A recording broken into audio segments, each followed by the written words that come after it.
Alors pour répondre à ta question, du coup, je vais essayer de t'apprendre avec les conseils d'un ami comment faire des tractions. Pour t'habitude d'abord au mouvement, il faut prendre une barre à peu près à ton niveau. L'idée, c'est d'avoir la barre à peu près à ton niveau, au niveau de la tête. Juste pour assimiler un peu le mouvement, on va essayer de faire en levant les mollets, du coup, les pieds, vous voyez, ils sont un peu comme ça. Donc on lève légèrement, juste pour passer au-dessus de la barre et on redescend en squat. Et on fait ça une quinzaine de fois.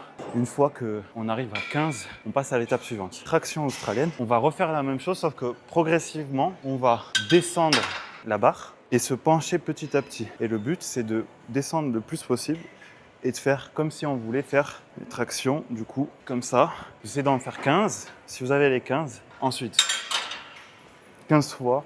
Et le but, c'est de descendre le plus bas possible et de remonter les jambes le plus haut possible. On se retrouve à cette barre et l'idée, ça va être de reprendre les tractions de base une fois qu'on a fait l'étape d'aller tout en bas, d'avoir eu ces 15 tout en bas, c'est de pouvoir du coup faire les tractions mais avec des élastiques. On ne passe pas d'une étape à l'autre sans avoir fait les 15. Si on a les 15 validés, on y va. Et là, avec un élastique, vous essayez de monter et d'aller chercher le plus haut possible en regardant vers le haut. Comme ça. L'idée, c'est vraiment de s'aider partiellement de l'élastique. Une fois que vous avez atteint les 15 avec un élastique, faites l'inverse, c'est-à-dire que vous allez faire des tractions négatives. Vous allez d'abord être en haut, donc vous prenez quelque chose pour vous positionner en haut, pas trop près pour pouvoir descendre. Et l'idée, ça va être d'essayer de retenir le plus possible la descente.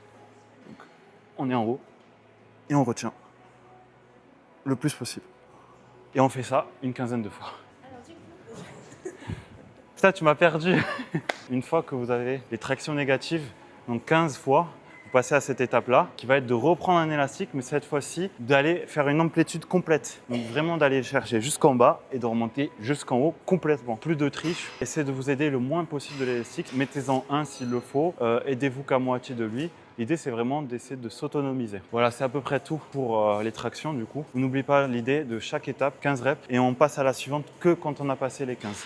Voilà, je dis merci à Jonathan, il m'a beaucoup aidé pour ses explications, et je vous dis à la prochaine.